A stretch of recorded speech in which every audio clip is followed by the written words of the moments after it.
No calor insuportável de uma estrada deserta, o carro de um bilionário quebra sem aviso. Ele se irrita, grita com o motor, até que um menino pobre aparece oferecendo ajuda. Com mãos sujas e olhar firme, o garoto faz o motor roncar de novo, em segundos. O que parecia caridade revela um talento que muda para sempre o destino dos dois. Se esta história te interessou, não se esqueça de se inscrever no nosso canal e diga-nos de que cidade você nos está vendo. Continuamos. Prometo que essa vai ser a melhor história que você vai escutar na sua vida. O sol de meio-dia castigava a rodovia que cortava o interior de São Paulo como uma lâmina afiada e implacável. O asfalto brilhava com aquele calor que fazia a vista tremer, criando miragens de água que nunca existiram. Era uma dessas tardes em que até os pássaros parecem desistir de voar, procurando sombra em qualquer galho seco que ainda resistisse à paisagem árida. A estrada estava vazia, sem um único carro à vista. Apenas o vento quente que levantava a poeira vermelha das margens e a espalhava como fumaça sobre a terra rachada. Roberto Almeida nunca imaginou que passaria por aquilo. Sentado no banco de couro italiano do seu Mercedes cinza metálico, ele suava dentro do terno sob medida que custava mais do que muitas famílias ganhavam em um ano. O ar-condicionado havia parado de funcionar junto com o motor, e agora o interior do carro parecia um forno. Ele girava a chave pela 10ª vez, talvez pela 15ª, já havia perdido a conta. O motor tossia, gemia, mas não pegava.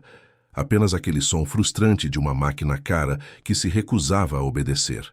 Roberto bateu no volante com a palma da mão, mais por impulso do que por raiva. Ele não estava acostumado a isso.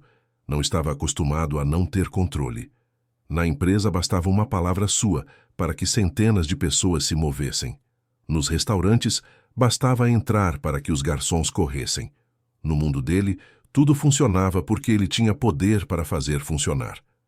Mas ali, naquela estrada esquecida, cercado apenas pelo silêncio sufocante e pelo calor insuportável, Roberto Almeida era apenas um homem sem respostas. Ele pegou o celular pela 20ª vez. Nada. Sem sinal. A tela mostrava aquelas barras vazias que pareciam zombar dele. Tentou ligar para o escritório, para o motorista particular que deveria ter vindo com ele, para qualquer pessoa. Nada. O mundo moderno, com toda a sua tecnologia e conexão instantânea, havia desaparecido. Ele estava sozinho, verdadeiramente sozinho, e isso era uma sensação que não experimentava há tanto tempo que quase havia esquecido como era. Roberto abriu a porta e saiu do carro, sentindo o calor bater no rosto como uma bofetada. Olhou ao redor. Para frente, a estrada se estendia até sumir no horizonte. Para trás, a mesma coisa. Dos lados, apenas mato seco, algumas árvores tortas e cercas velhas que delimitavam propriedades que pareciam abandonadas. Não havia casas, não havia postos, não havia nada. Ele começou a andar ao redor do carro, como se isso pudesse revelar alguma solução mágica. Abriu o porta-malas, mas tudo o que encontrou foi sua maleta de documentos e uma garrafa de água pela metade. Foi quando ouviu o barulho. Um som metálico, fraco, mas ritmado. Algo como moedas batendo umas nas outras. Roberto virou a cabeça e viu ao longe uma pequena figura caminhando pela beira da estrada. A princípio, pensou que fosse uma miragem, mais uma ilusão criada pelo calor. Mas o som continuou, e a figura foi ficando mais nítida. Era um menino, pequeno, magro, coberto de poeira da cabeça aos pés. Ele segurava uma latinha de refrigerante velha, amassada, e a balançava enquanto caminhava. O som vinha dali, das poucas moedas que chacoalhavam dentro. O garoto não devia ter mais de 9 anos, talvez nem isso. Usava uma camiseta desbotada, grande demais para o corpo franzino, e um short rasgado nas barras. Os pés estavam enfiados em sandálias de dedo, que pareciam estar desmoronando a cada passo. O cabelo escuro, cortado de qualquer jeito, estava grudado na testa pelo suor. Mas eram os olhos que chamavam atenção. Mesmo de longe, mesmo através da poeira e do cansaço, aqueles olhos pareciam estar atentos a tudo, observando, calculando, entendendo o mundo de um jeito que não combinava com a idade. O menino parou a alguns metros de distância do carro e olhou para Roberto. Não disse nada. Apenas ficou ali, balançando a latinha levemente, esperando. Roberto olhou de volta, sem saber bem o que fazer. Ele estava acostumado a lidar com empresários, investidores, advogados. Mas um menino de rua, no meio do nada, segurando uma latinha de moedas, isso era novo. Moço, o senhor está com um problema no carro? A voz do garoto era fina, mas firme. Tinha aquele sotaque caipira suave do interior paulista, misturado com algo que Roberto não conseguia identificar. Talvez fosse apenas a maturidade estranha de quem aprendeu a sobreviver cedo demais. Roberto quase riu. Quase. Mas segurou o impulso. Sim, o carro parou. Não liga. Ele fez um gesto vago com a mão, como se estivesse explicando algo óbvio. E você não vai conseguir me ajudar, garoto. Isso aqui é tecnologia de ponta. Preciso de um guincho. O menino inclinou a cabeça, ainda segurando a latinha. Posso dar uma olhada? Sei mexer com motor. Roberto não conseguiu segurar a risada dessa vez. Foi uma risada curta, mais de descrença do que de deboche. Você? Você tem o quê? 9 anos? Isso aqui não é um carrinho de brinquedo, é um Mercedes importado. Tem computador de bordo, injeção eletrônica, sistema que você nem sabe o nome. Sei o nome sim. O garoto deu um passo à frente. Injeção, eletrônica, sistema de ignição. Bomba de combustível, central multimídia, sensor de oxigênio. Quer que eu continue? Roberto piscou, surpreso. O menino falava com uma segurança que não combinava com a aparência. Não era arrogância, era conhecimento.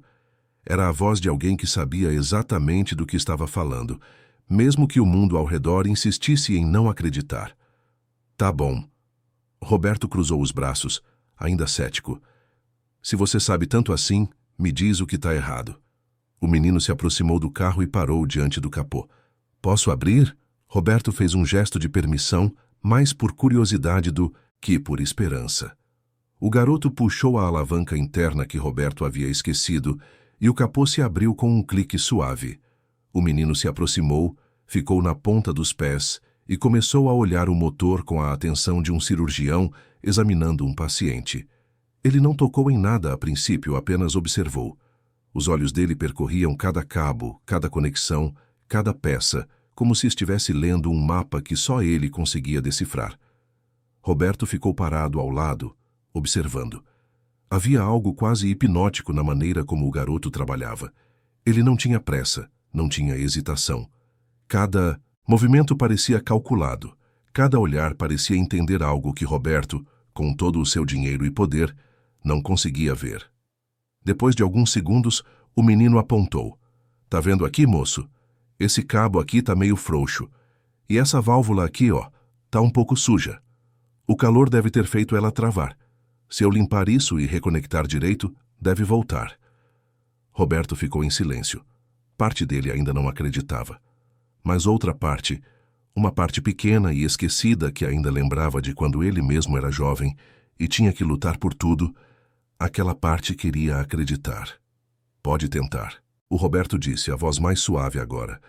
O garoto assentiu e enfiou as mãos no motor. Ele tinha dedos pequenos, mas ágeis. Mexeu em um cabo aqui, ajustou uma peça ali, limpou uma válvula com a barra da própria camiseta.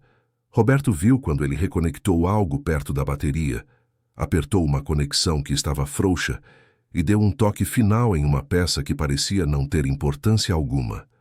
O menino recuou, limpou as mãos na roupa e olhou para Roberto. Agora tenta ligar. Roberto não respondeu. Apenas entrou no carro, colocou a chave na ignição e girou. Por um segundo nada aconteceu. O motor gemeu, tossiu, hesitou. Mas então, como se tivesse acordado de um sono profundo, ele pegou. O som suave e potente do Mercedes encheu o ar, e o ar-condicionado voltou a funcionar, jogando uma brisa fria que pareceu trazer a vida de volta. Roberto ficou sentado ali, segurando o volante, sentindo o motor ronronar embaixo dele. Ele não conseguia acreditar. Um garoto de 9 anos, descalço e coberto de poeira, havia consertado em minutos o que ele, com todo o seu conhecimento corporativo, Não conseguiu nem entender. Ele saiu do carro e olhou para o menino que já estava fechando o capô com cuidado. Como você aprendeu isso, meu pai? O garoto baixou os olhos e pela primeira vez Roberto viu uma sombra de tristeza passar por aquele rosto. Ele era mecânico. Trabalhava numa oficina velha perto de casa. Eu ficava lá com ele vendo ele mexer nos carros. Ele me ensinava. Dizia que eu tinha jeito. E ele ainda trabalha lá? O menino balançou a cabeça devagar. Não, moço. Ele se foi faz uns 2 anos. Ficou só eu e minha mãe agora. Roberto sentiu algo se apertar no peito. Não era pena. Era outra coisa. Era reconhecimento. Era a percepção de que ali na sua frente estava alguém que havia perdido muito mais do que ele jamais perderia, mas que ainda assim tinha força para seguir em frente, para aprender, para ajudar. Quanto você quer? Roberto perguntou, tirando a carteira do bolso. Pelo concerto. O garoto olhou para a carteira, mas não se mexeu. O que o senhor puder dar tá bom. Eu só estou tentando juntar um pouco para ajudar minha mãe. Roberto abriu a carteira e viu as notas ali dentro. Tinha R$ 500, talvez 600. Para ele era o que gastava em um almoço. Para aquele menino provavelmente era mais do que ele via em um mês. Ele tirou todas as notas e estendeu a mão. Pega. Você merece. O menino olhou para o dinheiro, os olhos arregalados. Moço, isso é muito. Eu não posso. Pode sim. Roberto insistiu, empurrando as notas na direção do garoto. Você salvou meu dia. Talvez mais do que isso. Pega. O menino hesitou, mas por fim pegou o dinheiro com cuidado, como se estivesse segurando algo sagrado. Ele enfiou as notas no bolso do short e olhou para Roberto com uma gratidão que partia o coração. Muito obrigado, moço. Sério mesmo. Isso vai ajudar muito. Roberto ficou ali, parado, olhando o garoto começar a se afastar. Mas algo dentro dele não deixou. Algo que ele não conseguia explicar, algo que talvez tivesse ficado adormecido durante anos e anos de reuniões, negócios e poder. Ele deu um passo à frente. Espera. Onde você mora?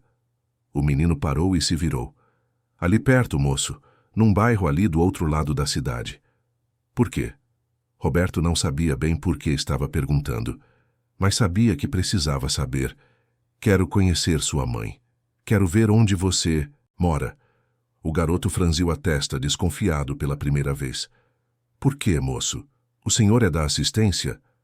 Não. Roberto balançou a cabeça. Não sou de lugar nenhum. Só quero conhecer. Só isso. O menino pensou por um momento, os olhos estudando Roberto como se tentasse descobrir se podia confiar. Por fim, ele deu de ombros. Tá bom, mas não é um lugar bonito não, moço. É bem simples. Não tem problema. E foi assim que Roberto Almeida, empresário milionário, dono de uma das maiores empresas de logística do estado de São Paulo, entrou no carro de luxo e começou a seguir um menino de 9 anos pelas ruas de terra e buracos que levavam até o bairro mais pobre da cidade. O trajeto foi mais longo do que Roberto esperava. Eles saíram da rodovia, passaram por algumas ruas asfaltadas, depois por ruas de paralelepípedo e finalmente entraram numa área onde o asfalto simplesmente desaparecia. Era tudo terra, poeira, buracos e casas improvisadas. O Mercedes balançava a cada buraco e Roberto sentia a suspensão reclamando de um terreno para o qual ela não fora feita. As crianças corriam descalças pelas ruas, mulheres lavavam roupa em tanques do lado de fora das casas, homens sentavam em cadeiras de plástico vendo o tempo passar. O garoto caminhava na frente, guiando o caminho sem pressa.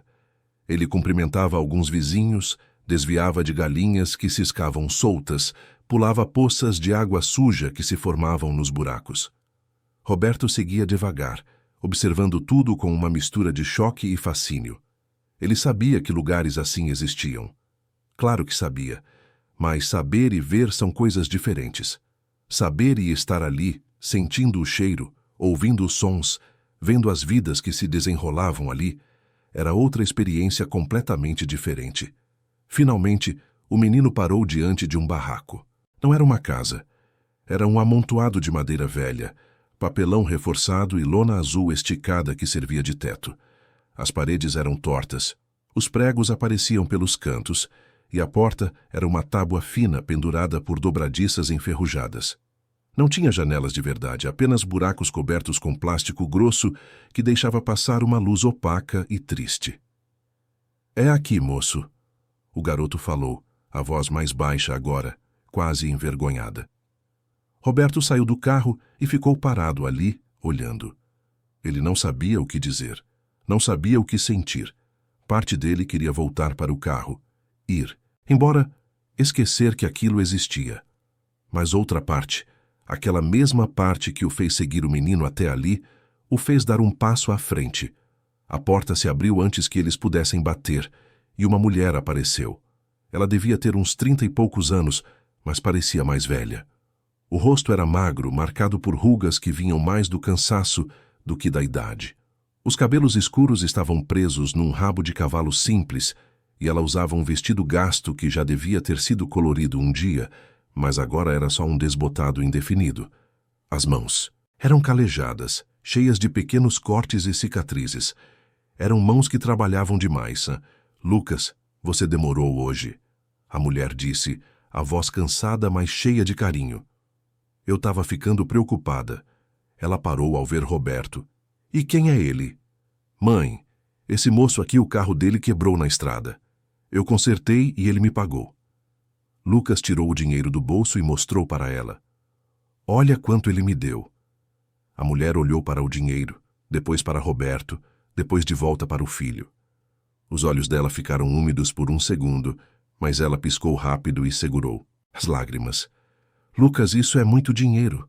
"Eu sei, mãe, mas ele quis dar, falou que eu merecia." A mulher olhou para Roberto de novo, dessa vez com uma mistura de gratidão e desconfiança. "O senhor é muito generoso." "Mas não precisava tanto." "Precisava sim." Roberto respondeu, a voz firme. "Seu filho salvou meu dia. E mais do que isso, ele me mostrou algo que eu havia esquecido." A mulher não respondeu. Apenas segurou o filho pelos ombros, como se quisesse protegê-lo de algo que ela ainda não conseguia identificar. "Posso entrar?" Roberto perguntou. "Só quero conversar um pouco." "Prometo que não vou tomar muito tempo." A mulher hesitou. Roberto viu a luta acontecendo dentro dela, a desconfiança natural de quem aprendeu que o mundo não era generoso sem motivo, mas também viu o cansaço, a exaustão de quem carregava o mundo nas costas todos os dias e não tinha mais forças para duvidar de uma pequena bondade. "Pode entrar, mas não é nada demais, viu?" Roberto entrou no barraco e sentiu o coração apertar. O espaço era minúsculo.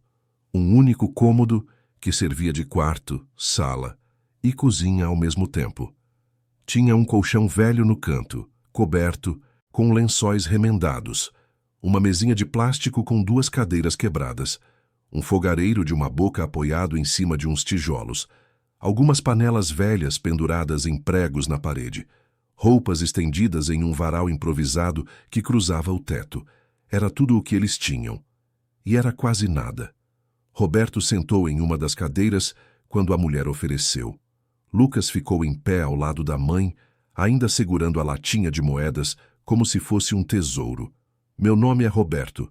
Roberto Almeida, Marlene." A mulher respondeu. "E esse aqui é meu filho, Lucas. Prazer em conhecer vocês." Roberto olhou ao redor, tentando não deixar o choque aparecer no rosto. "Há quanto tempo vocês moram aqui?" "Uns 3 anos. Depois que meu marido se foi, eu não consegui mais pagar aluguel. Então vim para cá. Não é muito, mas é o que a gente tem." Lucas me contou que o pai dele era mecânico. Era. Marlene olhou para o filho com uma tristeza profunda. Um dos melhores. Ensinava tudo para o Lucas. Dizia que ele tinha um dom. E tem mesmo. Esse menino consegue consertar qualquer coisa. "Eu vi." Roberto sorriu. "Por isso estou aqui. Quero fazer uma proposta." Marlene ficou tensa. "Que tipo de proposta?" Roberto respirou fundo. Ele não tinha pensado direito no que ia dizer. Não tinha planejado nada disso. Mas ali, sentado naquele barraco, olhando para aquela mulher cansada e para aquele menino brilhante, ele soube exatamente o que precisava fazer. "Quero ajudar vocês. De verdade. Quero dar ao Lucas uma chance de estudar de verdade. Tem uma escola técnica aqui na região, uma das melhores do estado. Eles têm um curso de mecânica e engenharia automotiva. Eu posso conseguir uma bolsa integral para ele. Marlene ficou paralisada. Por quê? Por que o senhor faria isso? Porque seu filho tem um talento que não pode ser desperdiçado. Porque ele merece uma chance que o mundo não vai dar sozinho. E por quê? Roberto pausou, procurando as palavras certas. Porque eu passei a vida inteira acumulando coisas. Poder, dinheiro, sucesso. Mas hoje, naquela estrada, eu percebi que nada disso importava. Eu estava sozinho, impotente, perdido. E foi seu filho, com 9 anos e uma latinha de moedas, que me salvou. Agora, eu quero retribuir. As lágrimas finalmente desceram pelo rosto de Marlene. Ela não tentou escondê-las.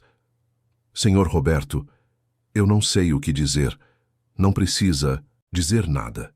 Só precisa deixar eu ajudar. E não é só pro Lucas. Eu também posso arranjar um emprego digno para a senhora, na minha empresa. Algo que pague melhor, que tenha carteira assinada, benefícios. Eu quero dar a vocês uma chance de recomeçar. Marlene cobriu o rosto com as mãos e começou a chorar de verdade. Lucas abraçou a mãe, também com lágrimas nos olhos. Roberto ficou ali, sentado, sentindo algo que não sentia há anos. Era gratidão, era propósito, era a sensação de que, pela primeira vez em muito tempo, ele estava fazendo algo que realmente importava. Quando Marlene finalmente se acalmou, ela olhou para Roberto com uma intensidade que ele nunca viu antes. O senhor tem certeza disso? Porque se for só por pena, se for só para se sentir bem, eu agradeço, mas não vou aceitar. Meu filho não é projeto de caridade. Não é caridade. Roberto respondeu firme. É justiça. É dar a ele o que ele merece. Marlene olhou para o filho, que olhou de volta com aqueles olhos brilhantes cheios de esperança. Ela apertou a mão do menino e respirou fundo. Então a gente aceita. Mas com uma condição, qual? A gente não quer favores. A gente quer oportunidades. Se o senhor vai dar isso para o meu filho, ele vai ter que trabalhar, estudar, se esforçar. E eu vou fazer o mesmo. A gente não vai ser peso para ninguém. Roberto sorriu. Era exatamente o tipo de resposta que ele esperava ouvir. Combinado. E foi assim que começou. Ali, naquele barraco improvisado, numa das tardes mais quentes do ano, 3 vidas se cruzaram de um jeito que nenhum deles poderia prever. Roberto não sabia ainda, mas aquele encontro mudaria tudo. Não só para Lucas e Marlene, mas para ele mesmo. Porque às vezes, no meio do deserto, quando tudo parece perdido, é um menino com uma latinha de moedas que nos ensina o verdadeiro valor da vida. Lucas segurou a mão da mãe e sorriu. Mãe, a gente vai conseguir. Eu prometo que vou estudar muito. Eu sei, meu filho. Marlene beijou a testa dele. Eu sempre soube que você ia chegar longe, só não sabia que seria tão cedo. Roberto se levantou, estendeu a mão para Marlene. A senhora tem meu número agora. Amanhã vou começar a organizar tudo. A escola, o emprego, tudo. Podem contar comigo. Marlene apertou a mão dele com força. Obrigada, senhor Roberto. De coração. O senhor não sabe o que isso significa para a gente. Eu acho que sei. Roberto olhou para Lucas. E tenho certeza de que você vai me surpreender, garoto. Lucas sorriu, aquele sorriso largo e genuíno de quem ainda acredita que o mundo pode ser bom. Vou sim, moço, o senhor vai ver. Eu vou fazer meu pai ficar orgulhoso lá de cima. Roberto saiu do barraco com o coração pesado e leve ao mesmo tempo. Pesado pelo que viu, pela injustiça que conheceu de perto. Leve pela certeza de que estava fazendo a coisa certa. Ele entrou no Mercedes, ligou o motor que agora funcionava perfeitamente graças às mãos pequenas de um menino de 9 anos, e saiu daquele lugar levando consigo algo que não esperava encontrar naquele dia. Esperança, propósito, e a sensação de que, pela primeira vez em muito tempo, sua vida tinha um sentido que ia além dos números numa conta bancária. Enquanto ele dirigia de volta para a cidade, o sol começava a descer no horizonte, tingindo o céu de laranja e rosa. E Roberto Almeida sorriu, sozinho no carro, sabendo que amanhã seria o começo de uma nova história. Para ele e para Marlene, e especialmente para Lucas, O menino que consertava carros e que, sem saber, havia consertado também algo dentro da alma de um homem que pensava ter tudo, mas que, no fundo, não tinha nada do que realmente importava. As semanas seguintes foram um turbilhão de mudanças que ninguém naquela família estava preparado para viver. Roberto cumpriu sua palavra com uma velocidade que impressionou até mesmo a si próprio. Em menos de uma semana, Marlene já estava com os documentos assinados para trabalhar no setor administrativo da empresa dele, com um salário digno, carteira assinada e todos os benefícios que ela jamais imaginou ter. Lucas, por sua vez, foi matriculado na Escola Técnica Professor Armando Silveira, uma instituição respeitada que ficava na zona sul de São Paulo e que formava alguns dos melhores técnicos e engenheiros da região. No primeiro dia de trabalho de Marlene, Roberto fez questão de estar presente. Ele a esperou na entrada da empresa, um prédio espelhado de 15 andares que refletia o céu cinza da manhã paulistana. Marlene chegou de ônibus, vestindo uma roupa simples, mas limpa, que havia comprado com o dinheiro que Lucas ganhou do concerto. Ela olhou para o prédio com uma mistura de medo e admiração, como se estivesse diante de algo grande demais para ela. Bom dia, Marlene. Roberto cumprimentou com um sorriso genuíno. Pronta para o primeiro dia? Marlene engoliu em seco e assentiu. Acho que sim, senhor Roberto. Mas não vou mentir, tô nervosa. Normal. Roberto colocou a mão no ombro dela de forma paternal. Mas relaxa. Você vai ver que o pessoal aqui é gente boa. E se alguém te tratar mal, quero que me conte, tá bom? Tá bom. Eles entraram juntos e Roberto a apresentou à equipe. Marlene seria assistente administrativa, trabalhando com organização de documentos, agendamentos e apoio geral. Não era nada complicado, e Roberto se certificou de que ela teria todo o treinamento necessário. Mas ele percebeu os olhares. As pessoas não disseram nada diretamente, mas havia aquelas trocas de olhares, aqueles sussurros discretos. Ele sabia o que estavam pensando. Mais uma protegida do chefe. Mais uma que entrou pela porta dos fundos. Roberto não ligou. Ele sabia que Marlene ia provar o valor dela. E mesmo que não provasse, ele não se importava. Aquilo não era sobre provar nada para ninguém. Era sobre dar uma chance justa para alguém que nunca teve chances. Lucas, por outro lado, teve um despertar mais difícil. A Escola Técnica Professor Armando Silveira era um mundo completamente diferente de tudo que ele conhecia. O prédio era enorme, com laboratórios equipados, oficinas com ferramentas de última geração, salas de aula com lousas digitais e um pátio imenso onde os alunos se reuniam nos intervalos. Lucas entrou no primeiro dia segurando a mochila nova que Roberto havia comprado para ele, vestindo o uniforme que ainda cheirava a novo, e sentindo o estômago revirar de nervosismo. A primeira coisa que percebeu foi que ele era diferente. Todos, os outros alunos pareciam à vontade, conversando em grupos, rindo, falando sobre férias em lugares que Lucas nunca ouviu falar. Eles usavam tênis de marca, relógios caros, carregavam celulares de última geração. E então havia ele, o menino do barraco, o menino da latinha de moedas, o menino que tinha acabado de sair da poeira e da miséria para entrar naquele mundo brilhante e assustador. Na primeira aula, a professora pediu que todos se apresentassem. Um por um, os alunos foram dizendo seus nomes, de onde vinham, o que os pais faziam. Filho de médico, filho de advogado, filho de empresário. Quando chegou a vez de Lucas, ele sentiu todos os olhares se virarem para ele. Meu nome é Lucas. Eu morava num bairro pobre. Meu pai era mecânico, mas ele já se foi. Agora é só eu e minha mãe. O silêncio que se seguiu foi pesado. Alguns alunos trocaram olhares. Uma menina no fundo da sala deu uma risadinha abafada. A professora, uma mulher de meia idade chamada Silvana, olhou para Lucas com uma expressão que ele não conseguiu decifrar. Poderia ser pena, poderia ser desprezo, ou talvez fosse só indiferença. Bem-vindo, Lucas. A professora disse, voz neutra. Espero que você se esforce bastante para acompanhar o ritmo da turma.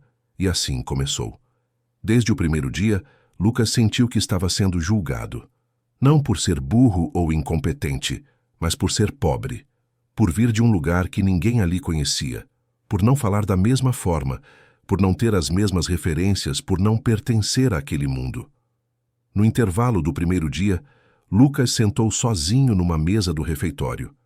Ele abriu a marmita que a mãe havia preparado, arroz simples com feijão e um pedaço de frango, e começou a comer em silêncio. Ao redor dele, os outros alunos conversavam animados, formando grupos, rindo, compartilhando lanches caros que compravam na cantina. Ninguém se aproximou dele. Ninguém perguntou seu nome. Ele era invisível. Isso se repetiu nos dias seguintes. Lucas ia para a escola, assistia às aulas, se esforçava para entender cada conceito, cada fórmula, cada procedimento. E então, no intervalo, sentava sozinho. Na hora dos trabalhos em grupo, ninguém o escolhia. Ele sempre acabava sobrando, sendo adicionado a algum grupo pela professora, onde era tratado como um peso morto. Mas Lucas não desistiu. Todas as noites, quando voltava para casa, ele contava tudo para a mãe. Marlene o escutava com atenção, segurando a mão do filho, lembrando a ele de onde eles vieram e por que estavam ali. Meu filho, eu sei que está difícil, mas você precisa ser forte. Você é tão inteligente quanto qualquer um daqueles meninos. Mais até. Você aprendeu a consertar carro com 9 anos. Você tem um dom. Não deixa ninguém te fazer acreditar que você não merece estar ali. Lucas abaixava a cabeça e segurava as lágrimas. Eu sei, mãe. Mas é difícil. Eles não querem nem conversar comigo. Então mostra para eles quem você é. Mostra na prática. Mostra que você não precisa da aprovação deles. E foi exatamente isso que Lucas fez. Na primeira aula prática de mecânica, os alunos foram levados para a oficina da escola, um espaço enorme cheio de carros desmontados, ferramentas organizadas em painéis e equipamentos de diagnóstico de última geração. O professor, um homem robusto chamado Geraldo, explicou que eles iriam trabalhar em duplas para identificar um problema em um motor que ele havia sabotado propositalmente. As duplas foram formadas e novamente Lucas sobrou. O professor suspirou e o colocou sozinho, dizendo que ele poderia tentar fazer o exercício individualmente. Lucas não reclamou. Ele se aproximou do motor, um modelo que ele nunca tinha visto de perto, mas que reconheceu pelos diagramas que havia estudado nos livros que Roberto havia dado de presente. Os outros alunos começaram a trabalhar em duplas, conversando entre si, tentando descobrir o problema.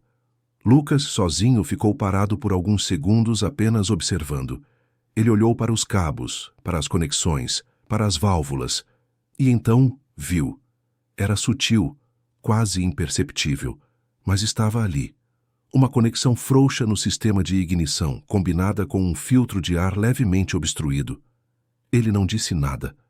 Apenas pegou as ferramentas, reconectou o cabo, limpou o filtro e testou o sistema. O motor pegou na primeira tentativa, ronronando suave e potente. Lucas desligou e deu um passo para trás, limpando as mãos na roupa.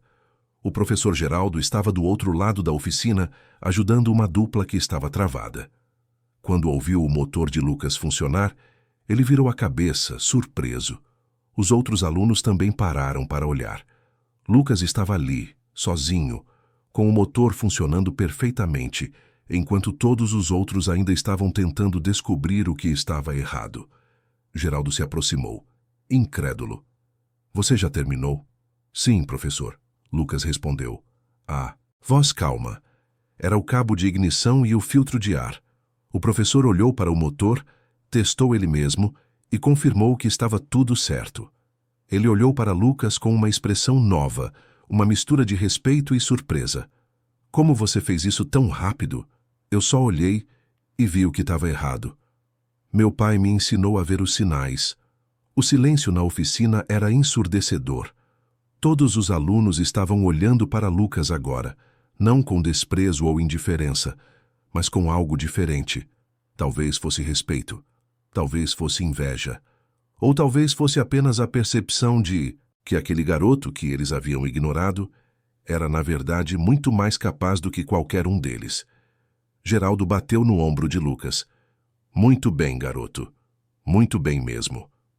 A partir daquele dia, as coisas começaram a mudar. Devagar, mas mudaram. Alguns alunos começaram a cumprimentar Lucas nos corredores. Outros pediam ajuda nas aulas práticas. Ele ainda não tinha amigos de verdade.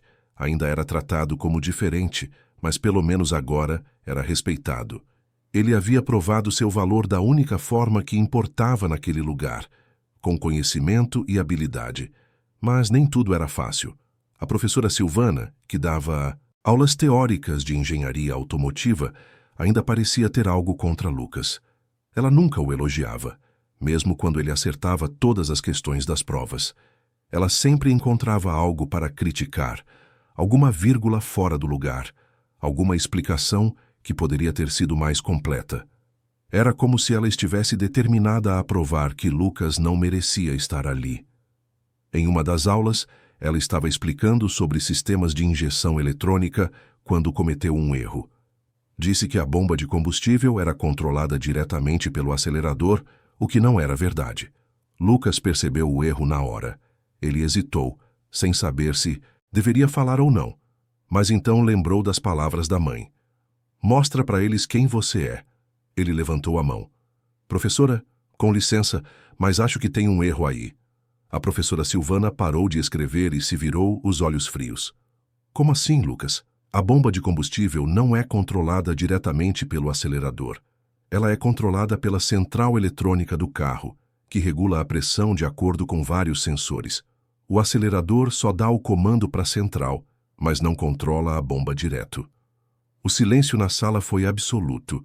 Todos os alunos olharam de Lucas para a professora, esperando a reação dela. Silvana ficou vermelha. Era visível que ela sabia que estava errada, mas não queria admitir. Lucas, você está questionando meu conhecimento? Não, professora. Só estou apontando um erro. Acontece com todo mundo. A professora apertou os lábios. Eu sei o que estou ensinando. Talvez você devesse prestar mais atenção ao invés de tentar me corrigir. Mas, professora, o Lucas está certo.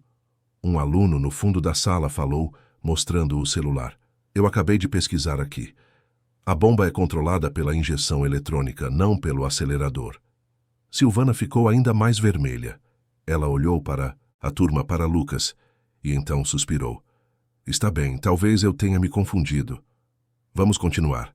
Foi uma vitória pequena, mas importante. Lucas não tinha feito aquilo para humilhar a professora, mas para defender o conhecimento que ele tinha, o conhecimento que seu pai havia plantado nele. E os outros alunos perceberam isso. Alguns até começaram a conversar com ele depois da aula, perguntando de onde ele tinha aprendido tanto. Enquanto isso, Roberto acompanhava tudo de perto. Ele ligava para Marlene toda semana, perguntava sobre Lucas, sobre como ele estava indo na escola. Marlene sempre contava com orgulho, mas também com preocupação. Ela via o filho se esforçando além do limite, estudando até tarde, tentando provar que merecia estar ali. Um dia, Roberto decidiu fazer uma visita surpresa à escola. Ele queria ver com os próprios olhos como Lucas estava se saindo. Conversou com o diretor, que o recebeu com entusiasmo, e pediu para acompanhar algumas aulas. O diretor concordou, orgulhoso de mostrar a escola para um empresário tão importante. Roberto assistiu a uma aula prática, onde Lucas estava montando um sistema de freios. Ele viu a concentração no rosto do menino, a precisão nos movimentos, a confiança em cada passo. E então viu algo mais. Viu os outros alunos olhando para Lucas, alguns com respeito, outros com inveja. Mas também viu a professora Silvana, que passava por Lucas sem dizer nada, sem elogiar, sem reconhecer o trabalho impecável que ele estava fazendo. Depois da aula, Roberto pediu para falar com a professora em particular. Eles se sentaram numa sala vazia e Roberto foi direto ao ponto. Professora Silvana, eu reparei que a senhora não deu nenhum feedback ao Lucas durante a aula. Por quê? Silvana cruzou os braços, defensiva. Eu dou feedback quando necessário. Lucas é um bom aluno, mas não preciso ficar elogiando toda hora. Mas a senhora elogiou outros 3 alunos, e o trabalho do Lucas era claramente o melhor da turma. Silvana suspirou. Senhor Roberto, vou ser sincera. Eu sei que o senhor ajudou esse menino a entrar aqui. E isso é bonito, realmente é. Mas eu não posso tratá-lo diferente dos outros. Eu não posso fazer vista grossa para os erros dele só porque ele vem de uma família pobre. Eu não estou pedindo isso, Roberto disse, a voz firme mas controlada. Estou pedindo que a senhora o trate com a mesma justiça que trata os outros. E pelo que eu vi hoje, a senhora está fazendo o oposto. Está sendo mais dura com ele do que precisa. Silvana abriu a boca para responder, mas Roberto levantou a mão. Eu não estou aqui para causar problema. Só quero que o Lucas tenha a mesma chance que qualquer outro aluno. Nada mais, nada menos. Ele saiu da sala antes que ela pudesse responder. Roberto estava acostumado a lidar com pessoas difíceis, mas aquilo o incomodou mais do que ele esperava. Não era sobre ele. Era sobre Lucas. Era sobre um menino de 9 anos que estava lutando contra um mundo que insistia em não acreditar nele. Naquela noite, Roberto jantou com Marlene e Lucas num restaurante simples perto da casa nova que ele havia ajudado eles a alugar. Não era nada luxuoso, mas era um lugar decente, limpo, com quartos separados e um banheiro que funcionava. Para Marlene e Lucas, era um palácio. Como foi a escola hoje? Roberto perguntou, cortando o bife. Foi bem. Lucas respondeu, mas Roberto percebeu a hesitação na voz. Tô aprendendo bastante. E a professora Silvana? Como ela tem tratado você? Lucas baixou os olhos. Ela é exigente. Mas tudo bem. Eu consigo lidar. Roberto olhou para Marlene, que também parecia preocupada. Lucas, você não precisa aguentar desaforo de ninguém. Se alguém está te tratando mal, você me conta. Não é desaforo, senhor Roberto. Lucas insistiu. É só que ela não acredita muito em mim. Mas eu vou provar que ela está errada. Roberto sorriu. Era exatamente isso que ele esperava ouvir. Esse garoto tinha força, tinha determinação, tinha algo que dinheiro nenhum no mundo podia comprar. Tinha caráter. Depois do jantar, Roberto se despediu deles e dirigiu de volta para casa. Mas antes ele fez uma ligação. Para o diretor da escola. E deixou bem claro que esperava que Lucas fosse tratado com respeito. Não com privilégios, mas com respeito. O diretor prometeu que conversaria com todos os professores. Os meses passaram, e Lucas continuou crescendo. Não só em conhecimento, mas em confiança. Ele começou a participar mais das aulas, a fazer perguntas, a compartilhar o que sabia. E aos poucos, foi conquistando seu espaço.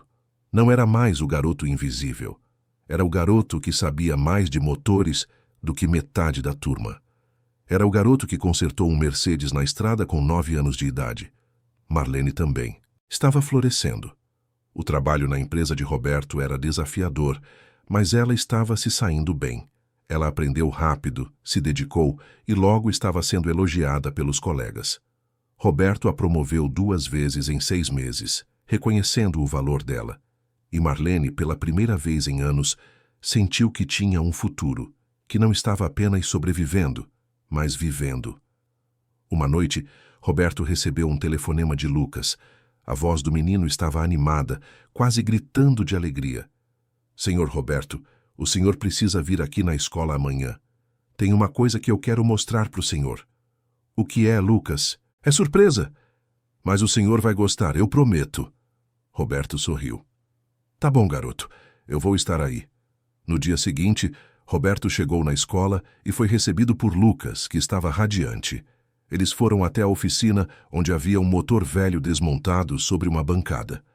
Lucas se aproximou e começou a explicar. Senhor Roberto, eu estou trabalhando num projeto. É um dispositivo que ajuda a diagnosticar problemas em motores. A gente conecta ele aqui no sistema e ele faz uma leitura completa. Mostra onde está o erro, o que precisa ser consertado, tudo. E o melhor é que ele é barato de fazer. Pode ajudar mecânicos pobres que não têm dinheiro para comprar os equipamentos caros. Roberto ficou sem palavras. Ele olhou para o protótipo, tosco e improvisado, mas funcional. Olhou para Lucas, de apenas 10 anos agora, explicando conceitos de eletrônica e programação com uma naturalidade impressionante, e sentiu o peito se encher de orgulho. Lucas, isso é incrível. Você fez tudo sozinho? Tive a ajuda do seu Joaquim, o faxineiro. Ele era mecânico antes de trabalhar aqui. A gente trabalha de noite depois que todo mundo vai embora. Ele me ensina umas coisas, eu ensino outras. Roberto se ajoelhou na frente de Lucas e colocou as mãos nos ombros dele. Lucas, você é especial. Você sabe disso, né? Lucas deu de ombros, tímido. Eu só gosto de consertar as coisas. Não, garoto, você não gosta só de consertar. Você tem um dom que pode mudar vidas. E eu vou te ajudar a fazer isso acontecer. Lucas sorriu, e Roberto viu nos olhos dele algo que o fez perceber que aquele menino ia longe, muito longe. E ele, Roberto Almeida, empresário milionário que um dia se viu perdido numa estrada vazia, tinha a honra de estar ao lado dele nessa jornada. Naquela noite, Roberto voltou para casa pensando em tudo o que havia acontecido. Ele pensou em como um simples encontro numa estrada mudou tudo. Como um menino com uma latinha de moedas havia salvado não apenas seu carro, mas sua alma. E como agora, meses depois, aquele mesmo menino estava criando algo que poderia ajudar milhares de pessoas. Roberto sabia que ainda havia muitos desafios pela frente. Sabia que Lucas ia enfrentar mais preconceito, mais descrença, mais pessoas que não acreditavam nele.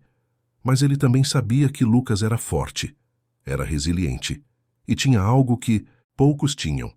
Ele tinha um propósito. E com propósito tudo é possível. Os 2 anos seguintes foram de crescimento intenso para Lucas. Ele já tinha 12 anos agora, e o menino magro e tímido que entrou na escola técnica havia se transformado em um adolescente confiante, respeitado pelos colegas e admirado pelos professores.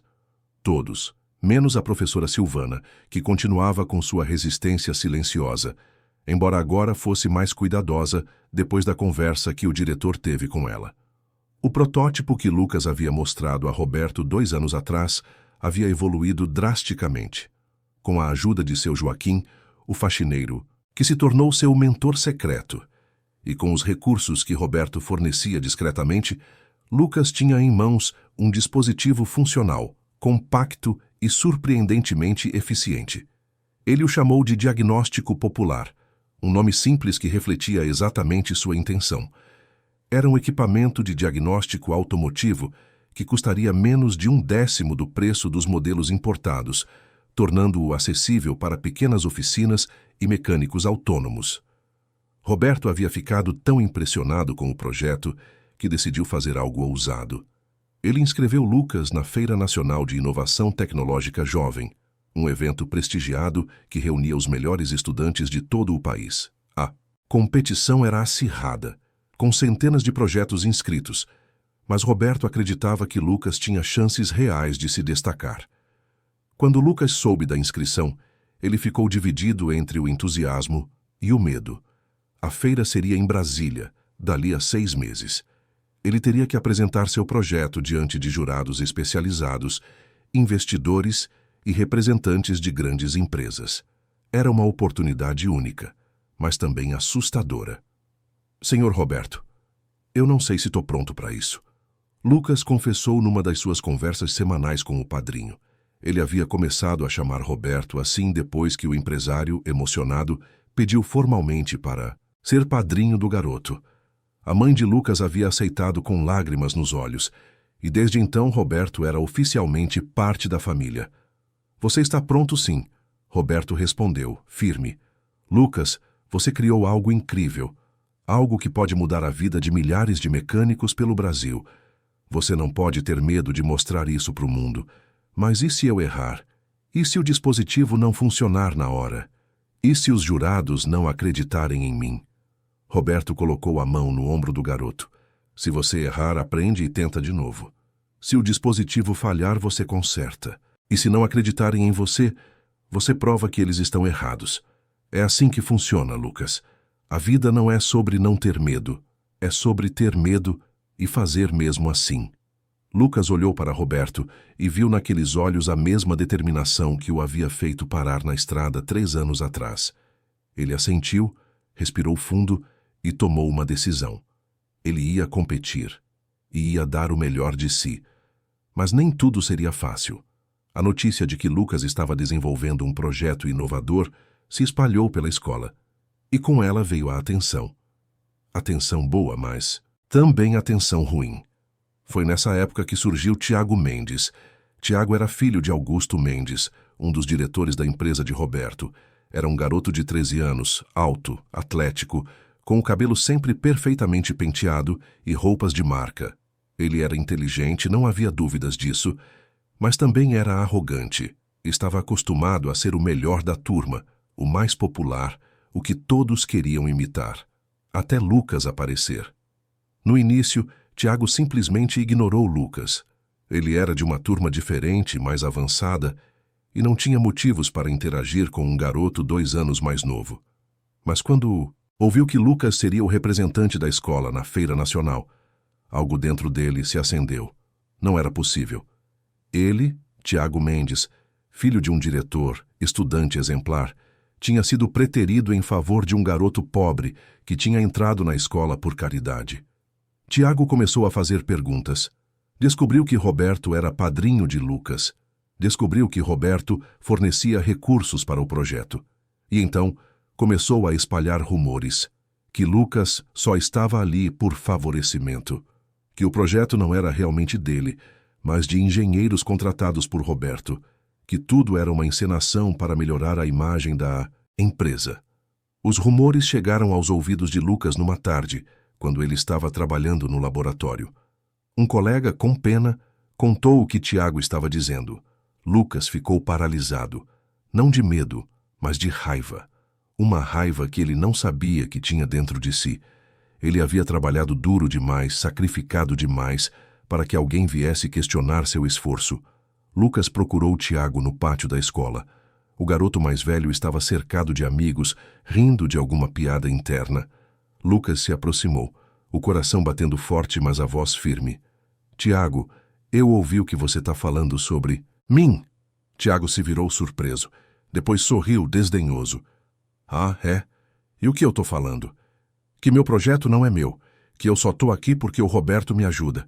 Que é tudo mentira. Tiago deu de ombros. Eu só estou falando o óbvio. Todo mundo sabe que você não seria nada sem o dinheiro dele.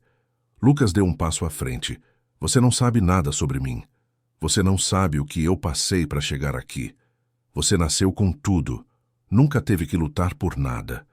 Então não vem falar como se soubesse do que eu sou capaz. O pátio ficou em silêncio. Todos estavam olhando agora. Tiago ficou vermelho, não estava acostumado a ser desafiado. Ele se aproximou de Lucas, usando a altura para intimidar. Você quer provar alguma coisa? Então vamos ver se seu projetinho realmente funciona na feira, porque eu duvido. Lucas não recuou. Ele olhou nos olhos de Tiago sem piscar. Eu vou provar. E quando eu provar, você vai ter que engolir suas palavras. Tiago riu, mas era uma risada nervosa. Ele deu as costas e saiu, seguido pelos amigos. Mas Lucas sabia que aquilo não tinha terminado. Tinha acabado de fazer um inimigo. E um inimigo poderoso. Naquela noite, Lucas contou tudo para a mãe e para Roberto. Marlene ficou preocupada, mas Roberto ficou pensativo. Ele conhecia Augusto Mendes, o pai de Tiago. Era um homem ambicioso, calculista, que sempre teve ressalvas sobre o envolvimento emocional de Roberto com casos de caridade, como ele chamava. Roberto sabia que Augusto estava pressionando o conselho da empresa para que ele se afastasse dessas iniciativas e focasse apenas nos negócios. Lucas, eu preciso te falar uma coisa. Roberto disse sério. Você vai enfrentar muita gente como o Tiago. Gente que não acredita em você, gente que acha que você não merece estar onde está. E a única forma de calar essas pessoas é fazendo o seu trabalho ser impecável. Tão bom que ninguém possa questionar. Eu sei, Lucas respondeu. É por isso que eu vou trabalhar mais ainda. E foi exatamente isso que ele fez. Nos meses seguintes, Lucas praticamente vivia no laboratório. Ele testava o dispositivo repetidas vezes, fazia ajustes, melhorava o código, refinava cada detalhe. Seu Joaquim o ajudava sempre que podia, oferecendo a experiência de décadas como mecânico. E Roberto fornecia os recursos necessários, mas sem interferir no processo criativo. Ele sabia que aquilo precisava ser genuinamente de Lucas. Mas a pressão estava aumentando. Na empresa de Roberto, Augusto Mendes começou a questionar publicamente os gastos com projetos sociais. Ele argumentava que a empresa estava perdendo foco, desviando recursos de áreas lucrativas para iniciativas que não traziam retorno financeiro. Em uma reunião tensa do conselho, ele confrontou Roberto diretamente. Roberto, com todo respeito, nós somos uma empresa, não uma instituição de caridade. Você tem investido tempo e dinheiro em casos individuais, como esse garoto da escola técnica. Isso não é sustentável. Roberto olhou para Augusto com uma calma que escondia a irritação. Augusto, esse garoto tem criado algo que pode revolucionar o mercado de diagnóstico automotivo. Não é caridade, é investimento em talento. Talento que você está bancando porque quer se sentir bem. Augusto retrucou. E enquanto isso, nossos concorrentes estão avançando. Precisamos de foco, Roberto. Foco em lucro, não em projetos sentimentais. A sala ficou em silêncio. Roberto sentiu todos os olhares sobre ele. Ele sabia que Augusto estava ganhando apoio entre alguns membros do conselho. Sabia que sua posição estava sendo questionada. Mas ele não ia recuar. Eu fundei essa empresa com suor e trabalho. E sempre acreditei que uma empresa tem responsabilidade social.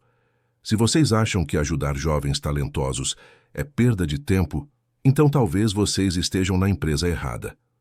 Foi um momento tenso, mas Roberto manteve sua posição. A reunião terminou sem resoluções definitivas, mas ele sabia que a guerra política havia começado. Augusto não ia desistir fácil. Enquanto isso, Lucas enfrentava seus próprios desafios. Um mês antes da feira, durante uma aula prática, ele deixou seu protótipo no laboratório durante o intervalo. Quando voltou, percebeu que algo estava errado. O dispositivo ligava, mas não funcionava corretamente. Os dados estavam corrompidos, o código apresentava erros que não existiam antes. Lucas sentiu o pânico subir. Ele verificou tudo, tentou entender o que tinha acontecido. E então percebeu. Alguém havia mexido no código. Alguém tinha alterado propositalmente os parâmetros principais, sabotando o sistema de forma sutil, mas devastadora. Ele olhou ao redor do laboratório. Alguns alunos trabalhavam em seus próprios projetos. E lá no fundo, Tiago estava sentado com um grupo, conversando baixo. Quando seus olhos se encontraram, Tiago sorriu. Um sorriso pequeno, quase imperceptível, mas que dizia tudo. Lucas sentiu a raiva voltar, mais forte dessa vez.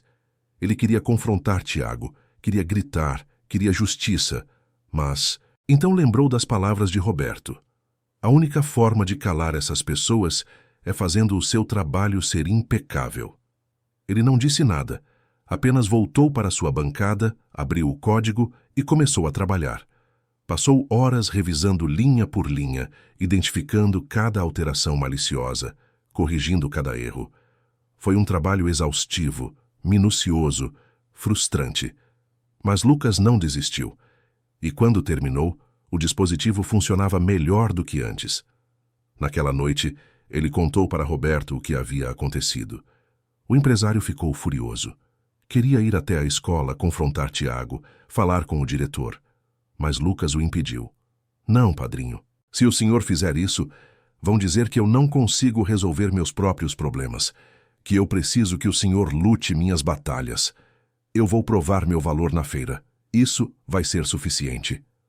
Roberto olhou para aquele garoto de 12 anos, falando com a maturidade de um adulto, e sentiu o peito apertar de orgulho. Você tem razão. Desculpa, eu só queria te proteger. Eu sei.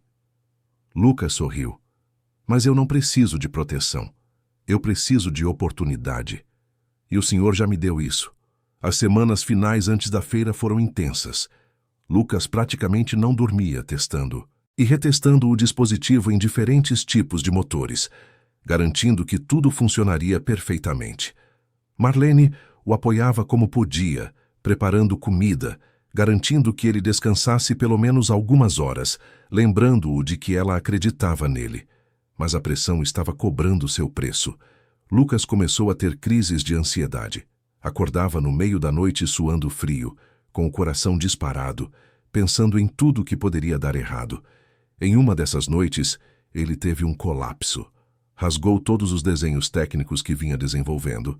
Gritou que nunca seria aceito como um dos grandes, que era só um garoto pobre tentando fingir que era alguém. Marlene ouviu os gritos e correu para o quarto dele. Encontrou Lucas no chão, cercado de papéis rasgados, chorando. Ela se ajoelhou ao lado dele e o abraçou com força. Lucas, me escuta. Você não é um impostor. Você é um gênio. Um garoto que consertou um Mercedes com 9 anos. Um garoto que criou algo que engenheiros experientes levariam meses para fazer. Você é especial, meu filho. E não importa o que aconteça na feira, você já venceu. Porque você chegou até aqui com dignidade, trabalho e amor. Lucas chorou nos braços da mãe por um longo tempo. E quando as lágrimas secaram, ele se levantou, juntou os papéis rasgados e começou a remontá-los. Não ia desistir. Não podia. Tinha vindo longe demais. Finalmente chegou o dia de viajar para Brasília.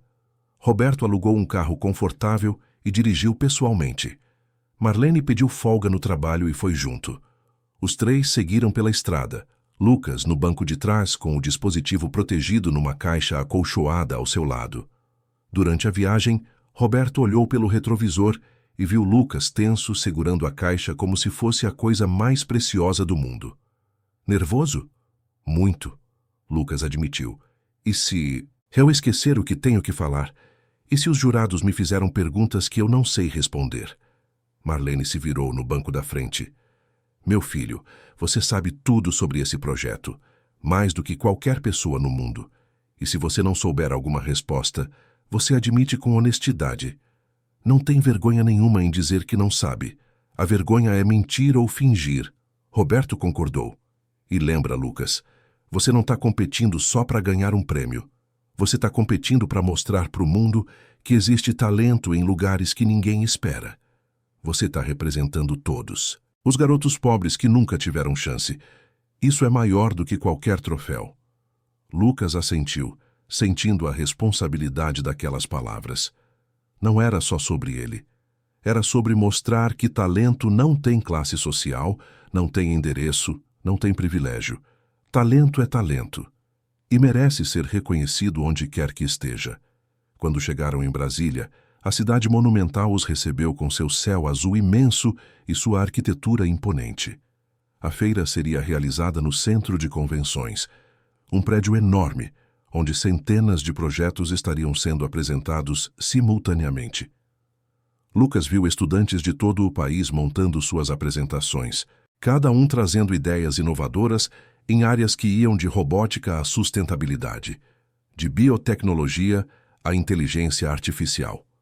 O estande de Lucas era modesto, comparado a alguns outros que tinham displays digitais chamativos e montagens elaboradas. Ele tinha apenas uma bancada simples, seu dispositivo, um motor usado para demonstração e alguns pôsteres explicativos que ele mesmo havia feito. Mas havia algo naquele estande que chamava a atenção. Talvez fosse a simplicidade honesta. Talvez fosse a história por trás do projeto. No primeiro dia da feira, os jurados começaram a circular entre os estandes. Lucas viu quando eles se aproximaram. Eram 3 pessoas, 2 homens e uma mulher, todos vestidos formalmente, carregando pranchetas e canetas. Eles tinham expressões sérias, profissionais, avaliando cada detalhe com olhos críticos. Bom dia, jovem, um dos jurados disse, olhando para Lucas. Pode nos apresentar seu projeto? Lucas respirou fundo. Esse era o momento.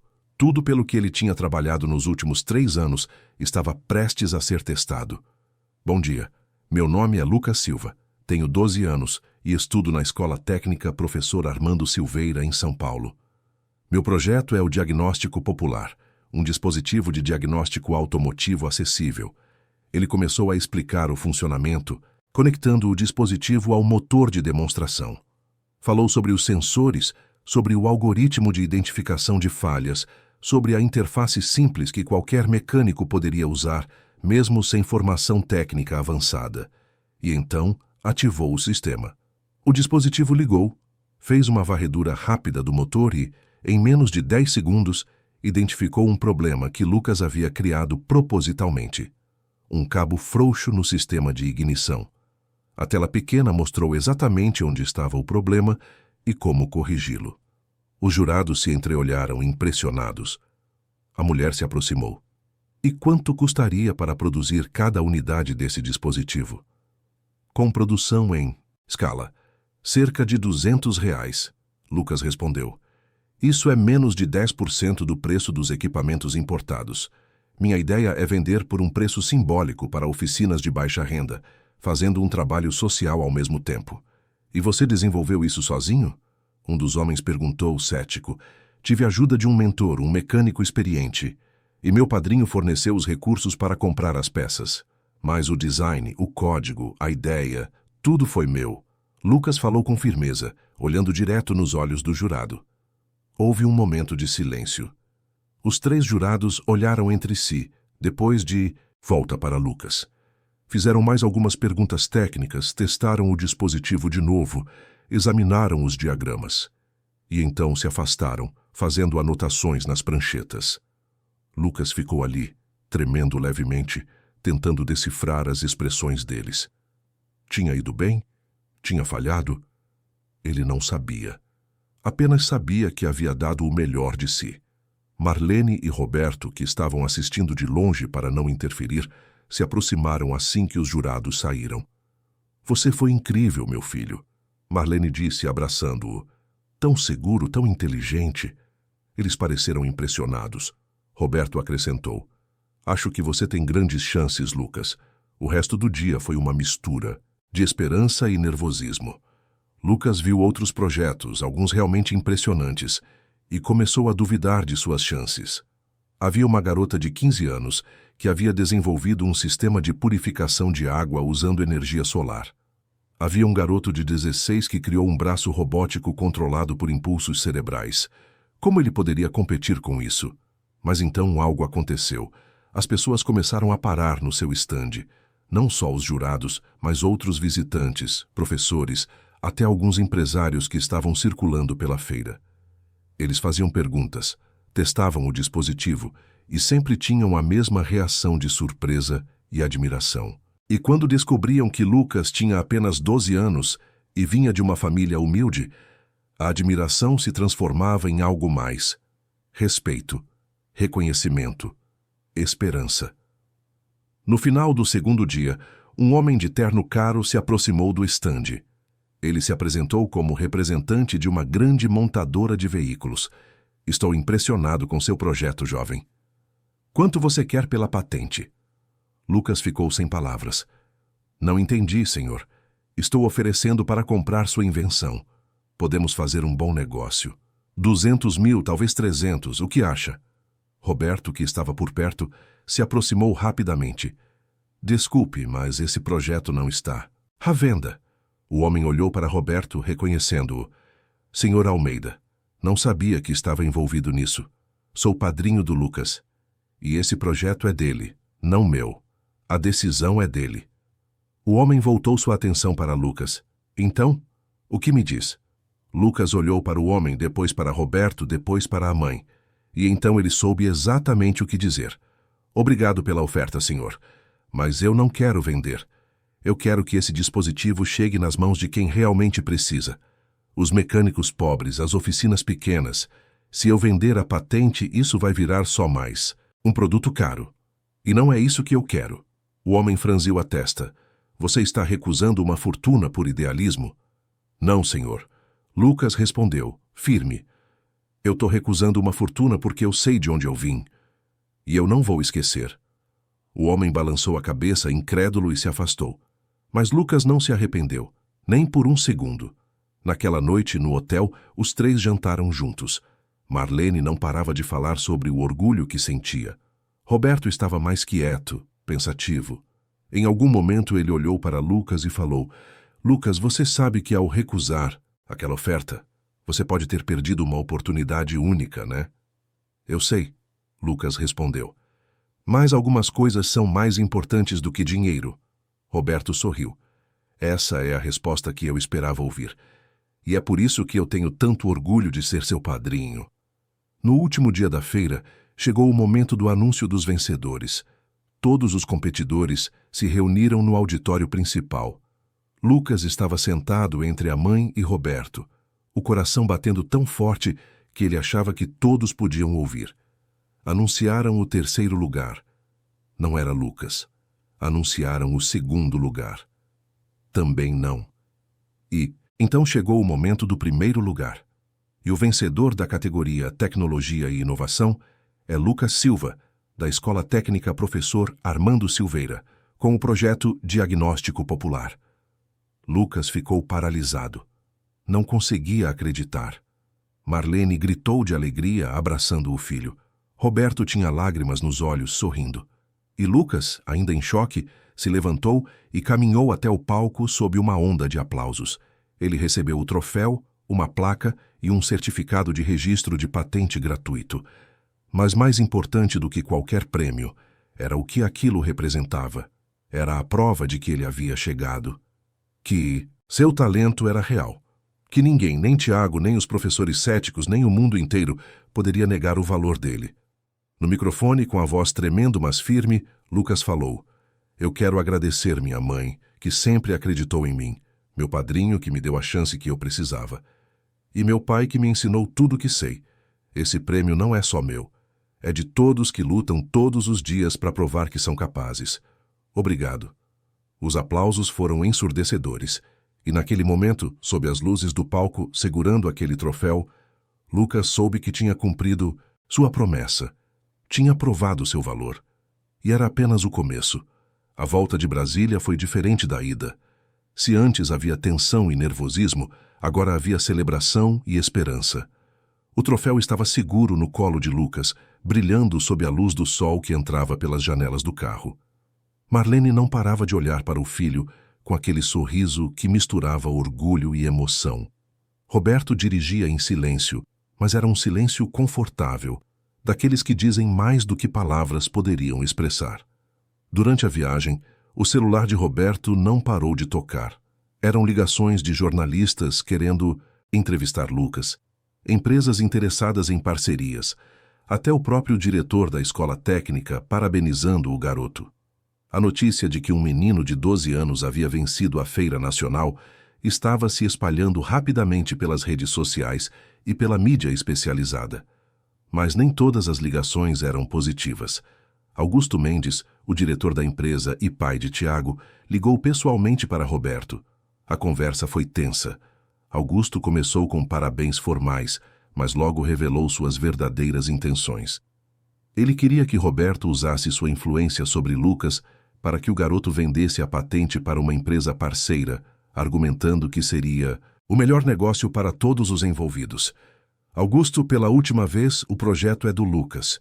Eu não vou pressionar o garoto a fazer nada que ele não queira. Roberto respondeu, a voz firme, mas contida. E se você continuar tentando usar sua posição na empresa para me forçar a isso, vamos ter um problema sério. Roberto, você precisa entender que o Conselho está questionando suas prioridades. Estamos perdendo oportunidades lucrativas por causa dessas suas iniciativas sentimentais. Preciso que você pense como empresário, não como filantropo. Eu penso como ser humano, Augusto, algo que você parece ter esquecido como fazer. A ligação terminou ali, mas Roberto sabia que a guerra política na empresa estava longe de acabar. Quando chegaram de volta a São Paulo, a recepção foi surpreendente. A escola técnica havia organizado uma pequena cerimônia de boas-vindas. Alunos, professores e até alguns pais estavam reunidos no pátio, aplaudindo quando Lucas entrou com o troféu. Era estranho e emocionante ao mesmo tempo. O garoto que meses atrás sentava sozinho no refeitório, agora era recebido como herói. O diretor fez um discurso elogiando Lucas e a escola, aproveitando obviamente o momento para promover a instituição. Mas Lucas não se importou. Ele olhou ao redor, vendo rostos conhecidos, alguns genuinamente felizes por ele, outros apenas curiosos, alguns ainda céticos. E então seu olhar encontrou Tiago, que estava no fundo do pátio, de braços cruzados, com uma expressão indecifrada no rosto. Depois da cerimônia, quando todos já haviam se dispersado, Tiago se aproximou de Lucas. Os dois ficaram frente a frente por alguns segundos, nenhum sabendo exatamente o que dizer. Parabéns. Tiago falou por fim, a voz baixa. Você mereceu. Lucas piscou surpreso. Obrigado. Tiago olhou para os lados, como se estivesse verificando se alguém estava ouvindo. Olha, eu fui um idiota. Falei coisas que não devia. E aquilo do laboratório, eu mexer no seu código, foi errado. Eu só queria provar que eu era melhor, sabe? Mas você provou que o melhor é você. Lucas não esperava aquilo. Parte dele queria continuar com raiva, queria jogar na cara de Tiago tudo o que ele havia feito. Mas outra parte, a parte que sua mãe e seu padrinho haviam ajudado a desenvolver, sabia que guardar rancor não levava a nada. Você foi um idiota mesmo, Lucas disse, mas sem raiva. Mas tudo bem, eu entendo. Às vezes a gente faz besteira quando se sente ameaçado. Tiago deu um sorriso torto. Acho que foi isso mesmo. Os dois não se tornaram amigos naquele dia. Talvez nunca se tornassem. Mas havia ali um entendimento, um respeito mútuo que não existia antes. E às vezes, isso era suficiente. Nas semanas seguintes, a vida de Lucas mudou de formas que ele nunca imaginou. Ele foi entrevistado por diversos veículos de imprensa, contando sua história, mostrando seu dispositivo, inspirando outros jovens pelo país. Sua história tocou especialmente famílias de baixa renda, que viram em Lucas a prova de que era possível superar as barreiras da desigualdade social. Mas com a fama vieram também os predadores. Empresas grandes começaram a assediar Lucas com ofertas cada vez mais generosas pela patente. Algumas ofereciam valores absurdos, $500 mil, $1 milhão, até mais. Outras tentavam táticas de intimidação, mandando advogados com ameaças veladas de processos por suposta violação de patentes já existentes, tentando forçá-lo a desistir dos direitos sobre sua criação. Roberto contratou os melhores advogados para proteger Lucas. Mas foi o próprio garoto quem tomou a decisão mais importante. Ele não venderia a patente. Em vez disso, com o prêmio em dinheiro que havia ganhado na feira e com o apoio financeiro de Roberto, ele registrou oficialmente a patente e criou um plano de distribuição acessível. O diagnóstico popular seria vendido por um preço simbólico de R$300, mal cobrindo os custos de produção, e seria distribuído prioritariamente para oficinas em comunidades carentes. A decisão causou furor no mercado. Analistas financeiros chamaram Lucas de ingênuo. Empresários disseram que ele estava desperdiçando uma fortuna. Mas mecânicos de todo o país começaram a encomendar o dispositivo. Em poucos meses, centenas de oficinas pequenas tinham acesso a uma tecnologia que antes era privilégio apenas das grandes redes. E cada oficina que recebia o dispositivo mandava mensagens de agradecimento, fotos, histórias de como aquilo estava mudando seus negócios. Lucas lia cada mensagem com os olhos cheios de lágrimas. Aquilo era maior do que ele imaginava. Não era sobre dinheiro. Era sobre impacto real na vida de pessoas reais. Era sobre fazer diferença. Enquanto isso, Roberto enfrentava suas próprias batalhas. Augusto Mendes e outros membros do conselho intensificaram a pressão para que ele mudasse suas prioridades. Em uma reunião particularmente tensa, Augusto apresentou um ultimato. Roberto, precisamos de uma decisão. Ou você se afasta desses projetos pessoais e volta a focar exclusivamente na empresa, ou o conselho vai ter que reconsiderar sua posição como CEO. A sala ficou em silêncio. Roberto olhou ao redor, vendo os rostos dos homens e mulheres que ele havia trabalhado junto por anos. Alguns pareciam desconfortáveis com o ultimato, outros claramente apoiavam Augusto. Roberto respirou fundo e então fez algo que nem ele esperava. Vocês sabem o que eu aprendi nos últimos anos? Que eu passei décadas acumulando dinheiro e poder, mas me sentindo vazio. Até o dia em que meu carro quebrou numa estrada e um menino de 9 anos, descalço e coberto de poeira, me ensinou mais sobre vida do que todos os MBA e reuniões de negócio que eu já tive. Ele me lembrou que sucesso não é sobre quanto você tem, mas sobre quanto você dá. E se vocês não entendem isso, então realmente estão na empresa errada. Roberto se levantou. Se vocês querem minha renúncia, podem ter. Mas não vou mudar quem eu me tornei. Não vou abandonar Lucas, nem Marlene, nem os projetos sociais que tornaram minha vida significativa de verdade. Houve um momento de choque. Ninguém esperava que Roberto simplesmente se levantasse e saísse. Mas foi exatamente o que ele fez. Caminhou até a Porta abriu e saiu, deixando para trás uma sala cheia de pessoas atônitas. Nos dias seguintes, a notícia se espalhou. Roberto Almeida havia deixado a empresa que fundou por causa de diferenças filosóficas com o conselho. A mídia especulou sobre os motivos, e logo a história completa veio à tona. A história de como ele conheceu Lucas, de como decidiu ajudar, de como aquilo mudou sua vida. A reação pública foi massiva. Consumidores começaram a boicotar a empresa, acusando o conselho de valorizar lucro sobre humanidade. Funcionários protestaram internamente, muitos pedindo demissão em solidariedade a Roberto. Investidores começaram a questionar a decisão, preocupados com o impacto na imagem da marca. Em menos de 2 semanas, o conselho voltou atrás. Eles ofereceram a Roberto um retorno triunfante, com controle total sobre as decisões estratégicas e liberdade para conduzir os projetos sociais que quisesse. Augusto Mendes foi sutilmente afastado, recebendo uma generosa indenização para sair sem fazer escândalo. Roberto aceitou voltar, mas com condições. Ele criaria um departamento inteiro dedicado à responsabilidade social corporativa, com orçamento garantido e autonomia completa. Parte dos lucros da empresa seria destinada a projetos educacionais para jovens carentes. E o primeiro grande projeto seria uma parceria com Lucas para expandir a distribuição do diagnóstico popular. Enquanto tudo isso acontecia, Marlene e Lucas viviam sua própria transformação. Com o dinheiro que Marlene vinha economizando do trabalho e com a ajuda de Roberto, eles finalmente conseguiram sair do aluguel e comprar uma casa própria.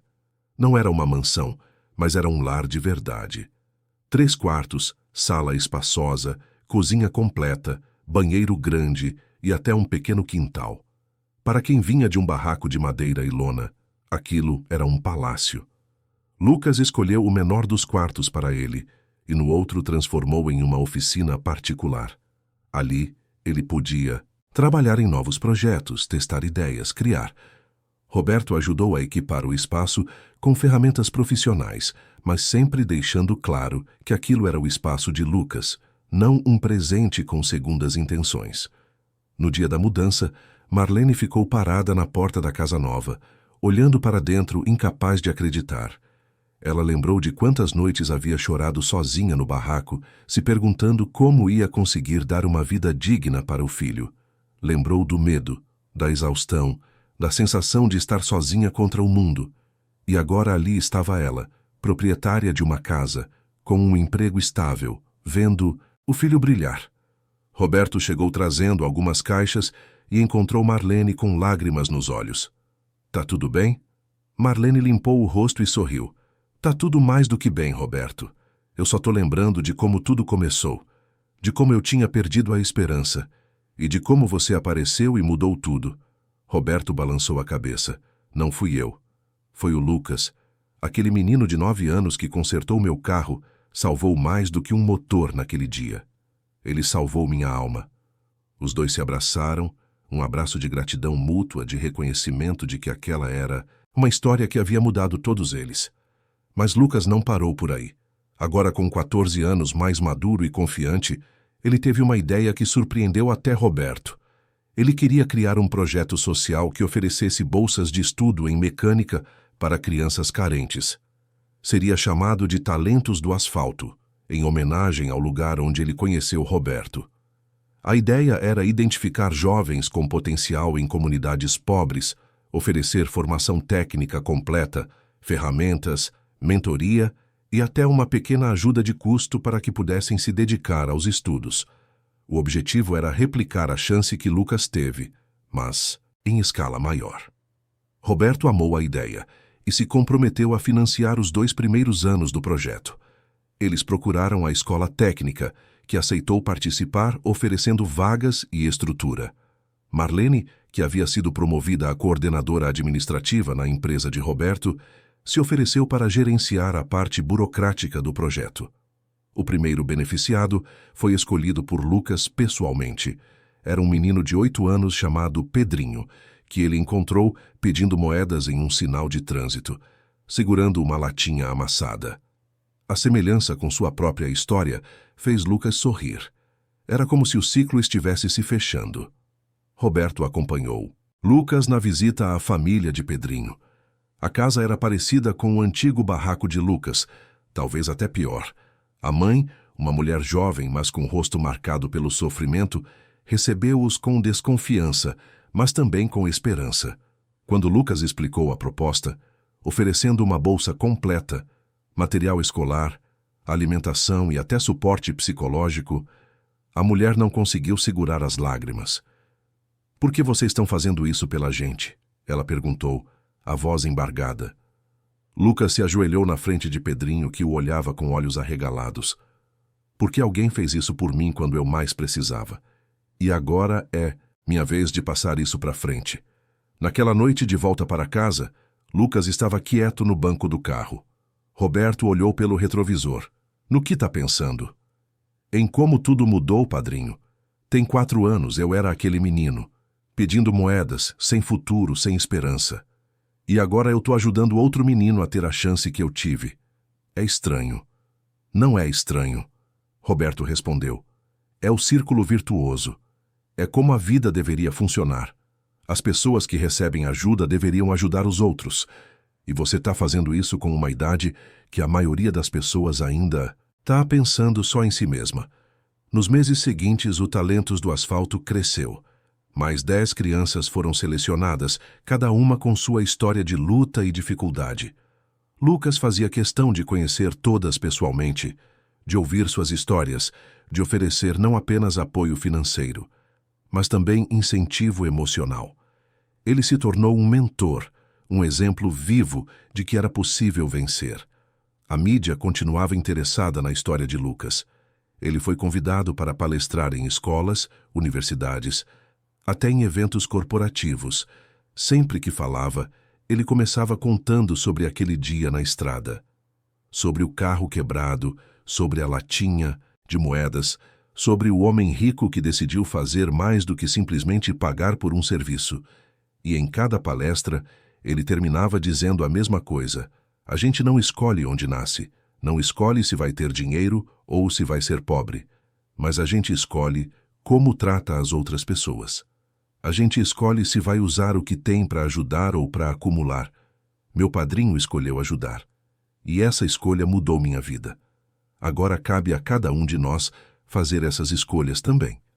Roberto, sentado na plateia, sempre se emocionava ouvindo essas palavras. Ele pensava em como sua vida havia mudado, como ele havia passado décadas perseguindo riqueza e poder, achando que aquilo o faria feliz, e como um encontro casual numa estrada vazia havia mostrado que ele estava errado o tempo todo. Em uma noite, poucos meses antes de Lucas completar 16 anos, os 3 estavam jantando juntos na casa. Era algo que faziam toda semana agora, uma tradição que nenhum deles queria quebrar. Roberto olhou para Lucas, que havia crescido tanto, não só fisicamente, mas em todos os sentidos, e sentiu o peito apertar de orgulho. "Lucas, eu preciso te falar uma coisa." Roberto começou, a voz séria, mas cheia de afeto. "Eu quero que você saiba que você mudou minha vida. Eu estava perdido quando te encontrei. Tinha tudo materialmente, mas não tinha nada do que realmente importava. Você me deu propósito, me deu significado, e por isso eu vou ser eternamente grato." Lucas engoliu em seco, emocionado. "Padrinho, eu que agradeço. O senhor me deu uma chance quando ninguém mais daria. O senhor acreditou em mim quando até eu mesmo duvidava." Marlene, sentada entre os dois, pegou as mãos de ambos. "Vocês dois são minha família, e eu não sei o que eu fiz para merecer isso, mas agradeço a Deus todos os dias." Eles ficaram ali, os 3, unidos por uma história que começou com um acaso, mas se transformou em destino.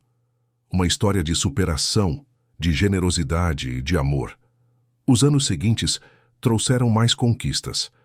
Lucas se formou na escola técnica com as melhores notas de sua turma. Foi aceito em uma universidade federal de engenharia com bolsa integral. O diagnóstico popular se espalhou por todo o país, ajudando milhares de mecânicos. O projeto Talentos do Asfalto expandiu para outras cidades, beneficiando centenas de crianças. Roberto, aos 58 anos, se tornou uma referência nacional em responsabilidade social corporativa. Sua empresa triplicou de tamanho, não apesar de seus projetos sociais, mas por causa deles. Consumidores valorizavam marcas com propósito, e ele havia provado que fazer o bem era também bom negócio. Marlene assumiu a coordenação geral do Talentos do Asfalto, transformando-o em uma organização sem fins lucrativos, profissional e respeitada. Ela, que um dia lavava roupa em um barraco, agora gerenciava um projeto que mudava vidas em escala nacional. Mas de todas as conquistas, a que mais importava era a mais simples. Era o vínculo que havia se formado entre aquelas 3 pessoas. O empresário que perdeu-se para se encontrar, a mãe que lutou contra tudo para dar uma vida melhor ao filho, e o menino que tinha um dom e precisava apenas de uma chance para mostrá-lo. Na tarde em que Lucas completou 16 anos, Roberto organizou uma festa na casa nova. Não era nada extravagante, apenas amigos próximos, alguns colegas da escola, os primeiros beneficiados do Talentos do Asfalto. Pedrinho, agora com 12 anos e já mostrando o mesmo talento de Lucas, estava lá, ajudando a servir os convidados com orgulho de fazer parte daquela história. No meio da festa, Roberto pediu a atenção de todos. Ele estava segurando uma caixa embrulhada, e quando entregou a Lucas, seus olhos estavam úmidos. Lucas, esse presente não é só meu, é de todos nós aqui, de todo mundo que você inspirou, que você ajudou, que você tocou com sua história. Lucas abriu a caixa e encontrou uma placa. Era uma placa comemorativa que seria instalada na estrada, no exato local onde tudo começou. A inscrição dizia: aqui, há 5 anos, um encontro casual mudou 3 vidas para sempre. Que este lugar nos lembre que bondade gera bondade e que oportunidade gera esperança. Lucas não conseguiu segurar as lágrimas. Ele abraçou Roberto com força, depois abraçou a mãe e então abraçou cada pessoa ali presente, porque todos faziam parte daquela história de alguma forma. Naquela noite, depois que todos foram embora, Lucas saiu para o quintal e olhou para o céu estrelado. Ele pensou em seu pai, que havia partido cedo demais, mas que havia deixado um legado de conhecimento e amor. Pensou em tudo que passou, todos os desafios, todas as vitórias, e então sorriu. Obrigado, pai. Lucas sussurrou para as estrelas. Eu fiz você ter orgulho de mim. Eu prometi que faria e eu fiz. Roberto apareceu ao lado dele, seguido por Marlene. Os 3 ficaram ali, em silêncio, contemplando o céu. Não precisavam dizer nada. Sabiam exatamente o que cada um estava sentindo. E ali, naquele quintal simples, mas cheio de amor, eles entenderam a verdade que muita gente passa a vida inteira sem descobrir. Que riqueza não é medida em dinheiro, que sucesso não é medido em poder, que a verdadeira grandeza está em fazer diferença na vida dos outros, em dar oportunidades, em acreditar, em amar. Tudo isso havia começado numa tarde escaldante, numa estrada vazia, com um carro quebrado e uma latinha de moedas. Um encontro improvável que o destino orquestrou. Ou talvez não fosse destino. Talvez fosse apenas a vida mostrando que, às vezes, quando menos esperamos, uma porta se abre. E tudo o que precisamos fazer é ter coragem para atravessá-la. Roberto Almeida atravessou aquela porta quando decidiu seguir Lucas até o barraco. Lucas atravessou quando aceitou a ajuda e decidiu trabalhar duro para merecer a chance. Marlene atravessou quando decidiu confiar em um estranho que prometia mudar suas vidas. E do outro lado daquela porta, eles encontraram algo que dinheiro nenhum no mundo poderia comprar. Encontraram família. Encontraram propósito. Encontraram amor. Os anos seguintes seriam repletos de novas conquistas, novos desafios, novas histórias. Lucas se tornaria um engenheiro renomado, desenvolveria novas tecnologias que ajudariam milhões. O Talentos do Asfalto se expandiria para todo o país, mudando a vida de milhares de crianças. Roberto continuaria sendo um empresário de sucesso, mas agora com um legado que ia muito além dos números financeiros. Mas nada disso importaria tanto quanto aquele momento.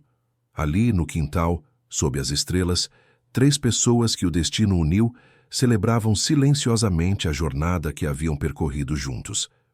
do desespero à esperança, da miséria à dignidade, da solidão à família. E tudo porque um dia, numa estrada vazia, um homem rico aprendeu que, às vezes, as maiores riquezas vêm dos lugares mais improváveis. E um menino pobre provou que talento não tem endereço, não tem classe social, não tem limite. Apenas precisa de uma chance. E quando essa chance é dada com generosidade e recebida com gratidão, milagres acontecem, vidas se transformam. O mundo se torna um pouquinho melhor. E foi exatamente isso que aconteceu. Naquela estrada, naquele dia, com uma latinha de moedas e um coração disposto a acreditar. Fim da história. Queridos ouvintes, esperamos que a história de Roberto, Marlene e Lucas tenha tocado profundamente o seu coração. Se você se emocionou com essa jornada de superação, generosidade e transformação, deixe seu like, inscreva-se no canal e conte nos comentários qual foi o momento que mais te marcou. Será que foi o encontro na estrada? A vitória de Lucas na Feira Nacional? Ou talvez a transformação de Roberto ao descobrir o verdadeiro sentido da riqueza? Todos os dias trazemos histórias intensas como essa, que revelam o lado mais profundo da alma humana e nos lembram que bondade e oportunidade podem mudar destinos. Não perca o próximo episódio. Te esperamos aqui, sempre prontos para compartilhar mais histórias que inspiram, emocionam e transformam. Até a próxima!